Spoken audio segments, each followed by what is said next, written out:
Bom dia a todos, bom dia a todas. Eu sempre começo assim, com essa voz de Drácula, né? E esse evento é tão importante que eu vim todo alinhado, eu vim igual aqui, né? Sommelier de vinho chileno, né? Mas, para compartilhar com vocês, antes eu queria agradecer todo o apoio da Managing Engine, na pessoa do presidente, Dr. Rajesh. Muito obrigado, doutor. Parabéns pela exposição que me antecedeu. Também mandar um abraço para o pessoal do Pod Café de TI, Access Software. Muito obrigado. Excelente também o apoio. Bem, pessoal, né? Quando a gente fala de Lei Geral de Proteção de Dados Pessoais, o que se passa na cabeça de muita gente, né? Mais uma lei para perturbar a gente, mais uma exigência, mais uma coisa para nos encher de tarefas. Mas o que acontece? É uma tendência mundial há mais de 50 anos. É muito recente no Brasil, mas no mundo há mais de 50 anos, que a proteção de dados ela vem ganhando espaço e ganhando relevância. E no Brasil ela é um direito fundamental, está na nossa Constituição. E aí eu quero contar um pouquinho da história de como a Autoridade Nacional de Proteção de Dados também, que tem a missão principal de zelar pela implementação da LGPD no país.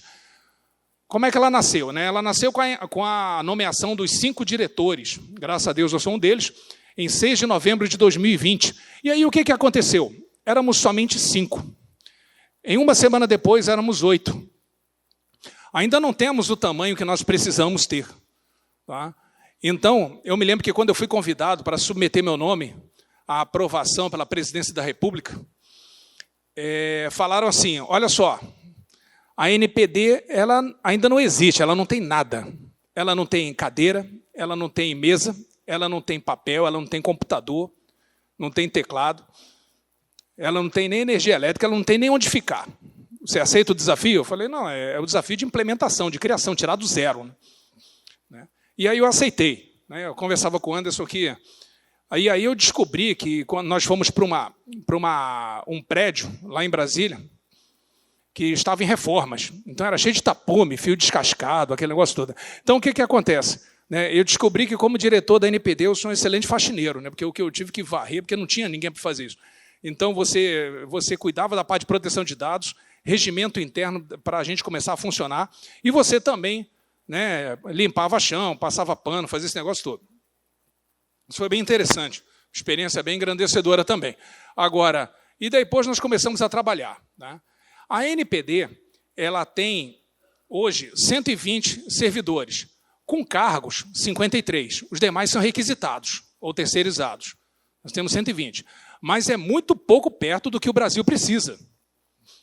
O Brasil tem mais de 200 milhões de titulares de pessoas e o Brasil tem mais de 12 milhões, 13 milhões de CNPJs. É muita coisa para cuidar. É muita coisa para cuidar. E aí o que acontece? Com isso, a Autoridade Nacional de Proteção de Dados tem 3 objetivos estratégicos. Primeiro, promover a cultura de proteção de dados pessoais no país. O segundo, construir um ambiente normativo eficaz de proteção de dados. E o terceiro é se estruturar para poder fazer frente a todos esses desafios. Tá? Isso aí são nossos objetivos estratégicos. E aí, é claro que a gente tem que zelar pela implementação da lei. Aí você vai dar uma passada na LGPD. A nossa lei, ela importou muita coisa do regulamento europeu, isso aí todo mundo sabe. Agora, a importância de segurança da informação é gigantesca para a proteção de dados pessoais. Você até pode ter bons recursos de segurança da informação e fazer isso funcionar sem proteção de dados, mas você não faz o contrário. Você não faz uma proteção de dados adequada sem segurança cibernética, sem segurança da informação. Segurança da informação a gente entende como um grande chapéu, que engloba segurança cibernética como seu carro-chefe. Tá? E aí, o que está acontecendo? Eu vou tratar disso hoje à tarde, mais especificamente no painel, mas nós estamos recebendo de forma crescente número já volumétrico de comunicações de incidentes de segurança. Tá? O que acontece? Os incidentes de segurança envolvendo dados pessoais estão crescendo. Tá? Os cybercriminosos, eles descobriram que tem muitos setores onde dados pessoais são muito valiosos e as empresas vão pagar muito para poder ter esses dados de volta. E é aí que a coisa pega. Tá? E é por isso que nós temos uma série de experiências também com controladores. Tá? Quais são as experiências com controladores? O que eu chamo de experiência com controlador? Isso é bem interessante. A cultura de proteção de dados pessoais está crescendo. Com isso, aumentam o número de comunicações de incidentes de segurança para a autoridade. Houve uma violação aqui, houve uma invasão no meu sistema, e a gente sempre recomenda que comunique. Tá? Porque se não comunicar, às vezes a empresa ela acha que aquilo não foi sério. Aí ela não comunica. E aí o que acontece? Ela não comunica e ela avalia para baixo, acha que não foi sério, na verdade foi sério. Aí a gente descobre depois que foi sério. Aí a coisa fica esquisita. Né? Aí tem essa parte também das experiências com controladores, também com relação às notificações. Quando ocorrem, também está muito crescente o número de denúncias e petições de titulares. Né? Denúncias estão crescendo também, porque a cultura de proteção de dados está crescendo, as denúncias também crescem. Aí o que acontece? A gente chama os controladores, a gente notifica e chama as empresas para conversar. Aí a empresa designa aquele representante. Né? A empresa são os controladores, não é isso que está na lei? Os agentes de tratamento, controlador e operador. Aí vão lá os representantes. Às vezes vai até o CEO da empresa conversar conosco lá na NPD. Aí é interessante porque ele vai conversar conosco ele quer se justificar, porque aconteceu alguma denúncia, alguma violação. Né? Aí a gente pergunta. Né? Eu já tive várias reuniões com representantes de empresas que sofreram incidentes de segurança ou que estão simplesmente não têm conformidade com a lei. Né? Aí estão passando por processos administrativos. Aí a gente chama para conversar. E aí a gente pergunta, né, o que você está fazendo para poder retornar, voltar à empresa à conformidade à lei? Né? E aí a gente ouve muitas vezes assim, ele falando, eu estou preocupado. Pô, a gente pergunta, o que você está fazendo? Eu estou preocupado. Aí eu sempre digo, meu amigo, preocupado, eu tenho que estar preocupado, porque eu sou torcedor do Vasco da Gama. Né? Então, quem tem que estar preocupado sou eu. Aliás, eu estou no desespero já, né? Já passou da fase. Né? Mas, eu tenho que estar preocupado, você tem que estar fazendo alguma coisa. Né? Preocupação não é ação, é um estado, né? Estou preocupado. Aí outros falam assim, eu estou horrorizado. Eu falei, eu também estou, né? Compartilho com a sua dor, né? Então, mas não é assim, tem que agir, tem que atuar. Ou então o controlador começa a falar, parece uma entrevista de jogador de futebol, né? Acontece muito isso, geralmente é homem que faz isso, né? É engraçado. Você começa, como é que está a sua conformidade?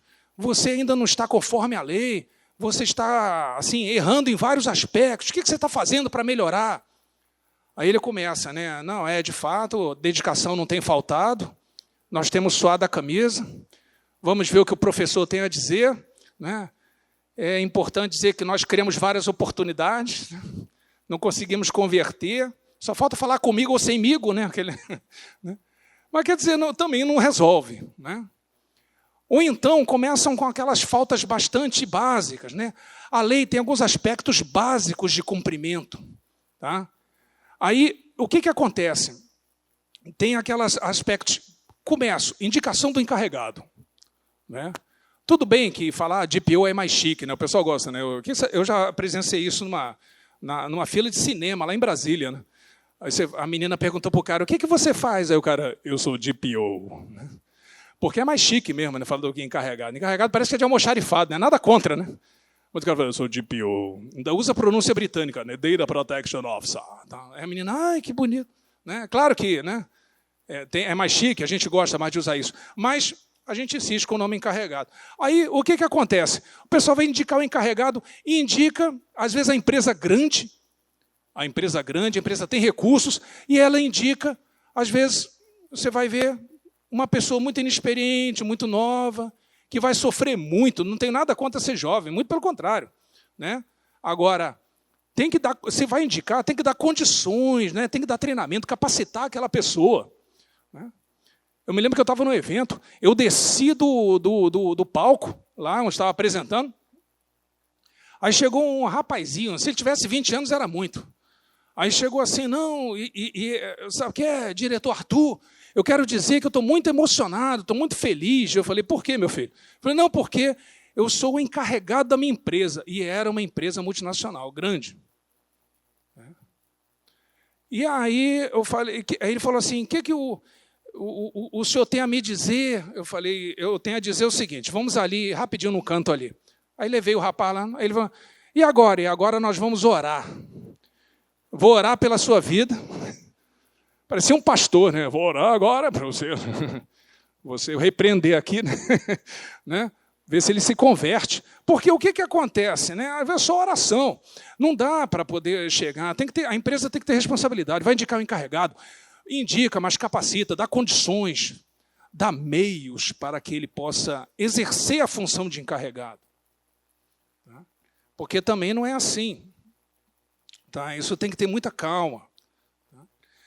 Existe também uma parte que também é considerado, inclusive, uma falta grave, né? Você começar a tratar dados pessoais sem escolher uma hipótese legal de tratamento. Tem lá 2 artigos, artigo 7º, artigo 11. Tem que escolher uma dessas hipóteses. Tá? Além de indicar o encarregado, escolhe a hipótese. Cuidado com a quantidade de dados pessoais que você coleta. O dado pessoal, a quantidade de dados que você coleta tem que ser diretamente proporcional à finalidade dessa coleta. Tá? Ou seja, o princípio da minimização, né? Ou seja, eu não posso coletar dados excessivos. A coleta de dados excessivos, sem que eu precise de todos esses dados, só por capricho, você expõe a sua empresa a um risco regulatório. Não precisa disso tudo. Vai que acontece alguma violação, alguma coisa assim, e aí você vai ficar numa situação difícil. Tá? E aí tem que começar a realmente estudar a lei. Entenda a lei. É claro que a LGPD não é uma lei muito fácil, ela é uma lei densa. E piora porque ela é uma lei geral, né? E ela é bem geral mesmo. A lei geral é aquela lei bem en passant, aquela lei principiológica, como dizem os advogados. Né? Aí o que acontece? Não pode, quem trabalha com dados pessoais, não pode chamar a LGPD de Vossa Excelência. Né? Ali não tem intimidade nenhuma com a lei. Não. O cara vê a lei e presta continência para a lei. Não, tudo bem, senhora. Tá, não adianta, né, fazer isso. Tem que conhecer a lei, tem que estudar, tem que se aprofundar. Né? Não pode ser igual o que aconteceu, né? Chegamos num coleginho para falar de proteção de dados. Aí, o que é proteção? O que é o dado pessoal sensível? Aí o aluninho, né, falou assim, né? É o dado que se magoa facilmente, né? O dado pessoal sensível, né? Tudo bem, mas é criança, né? Criança leva né? Agora a gente não pode ter esse mesmo raciocínio. Nós temos que conhecer a lei com profundidade. Né? Nós temos que saber o que a gente fala da lei. E, é claro, existe a tal da proporcionalidade de sanções, e já vou caminhando para o meu final. O que acontece? Né? Nós aprovamos, né, no dia 26 de fevereiro de 2023, deste ano, e foi publicado em 27 de fevereiro no Diário Oficial da União, a famosa resolução número 4, que traz a norma de dosimetria e aplicação de sanções administrativas. Não é? Aí o que acontece? Essa norma, ela regulamenta a aplicação daquelas... Ela é uma norma de aplicação direta. Porque aquela norma primeira, a resolução número 1 que nós aprovamos, era de processo sancionador. É uma norma processual. A norma processual precisa de uma norma de aplicação direta. E aí o que acontece? Né? Essa norma explica a aplicação daquelas 9 sanções. Né? São 9 sanções. São 2 pecuniárias, multa simples e multa diária, e as outras 7 são as chamadas não pecuniárias. Às vezes, a sanção de multa, ela pode assustar mais, mas existem sanções que podem ter o efeito pior para a imagem da empresa. Tá? Eu cito aqui uma sanção bem característica, né? Publicização, né? Tá lá, sanção de publicização. Aí o cara fica feliz, né? Pô, não tomei a multa, né? Mas o que consiste a sanção de publicização? Né? A empresa, quando ela recebe essa sanção de publicização, ela é obrigada, por algum período de tempo, a colocar, preferencialmente no sítio eletrônico, no portal dela, a violação que ela cometeu por determinado tempo. Isso, para a imagem da empresa, pode ser muito mais comprometedor do que pagar uma multa. Porque, às vezes, uma multa simples, ela paga, pagou, fui multado, paguei, tal, não sei o quê. Agora, a publicização é a tal da plaquinha da vergonha, né? O cara coloca ali, né? Olha, eu pequei, aí bota ali, né? Eu errei, aí bota, né? Tá ali o erro que cometeu durante, sei lá, 3 semanas. Né? Por exemplo. E existem sanções mais gravosas, né? Como suspensão do tratamento de dados pessoais, suspensão do bloqueio, bloqueio da base de dados por um determinado tempo. Tá? É claro que nós vamos empregar, né, e aí já concluindo, nós vamos empregar o princípio da proporcionalidade. O que é o princípio da proporcionalidade? Ou seja, eu vou aplicar uma sanção que seja proporcional à gravidade da violação cometida. Agora, é claro que nós vamos observar aspectos como serviços essenciais e esse tipo de coisa. Seria justo ou seria viável a ANPD ela punir, por exemplo, um hospital com uma sanção de suspensão do exercício da atividade de tratamento de dados pessoais por 6 meses? Difícil, né? Ou seja, eu não estaria punindo o hospital, estaria punindo os pacientes e os beneficiários dos planos de saúde. Ou seja, punir uma empresa fornecedora de energia elétrica. Você não vai poder mexer com dado pessoal nenhum, bloqueio dos dados pessoais por 6 meses. Aí fica todo mundo no escuro, né? Aí eu não vou poder sair nem para comprar pão, né? Olha lá o diretor, pega ele, aquela ira apocalíptica da sociedade, que é perfeitamente explicável. Né? E aí o que acontece? Nós temos que utilizar essa proporcionalidade. O que eu quero dizer nessa primeira manifestação, à tarde, nós vamos tratar especificamente sobre a agenda regulatória da autoridade e sobre uma série de números que vão refletir esse grau de maturidade entre o setor público e o setor privado. O que eu posso te adiantar é que o setor privado, claro, está bem mais adiantado do que o setor público, né, na parte de proteção de dados pessoais. O setor público, a gente está sofrendo um pouco com ele, porque o pessoal ali, né, dá aquela titubeada, não sei o quê. Tem gente que aparece lá e fala assim, de órgão público grande, hein? Federal.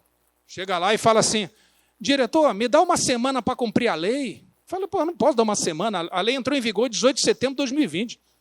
Não tem negócio de me dar prazo. Né? Não é assim que funciona. Né? Fala, meu amigo, já tem que estar correndo atrás. Né? Não dá para ficar titubeando. E o que acontece?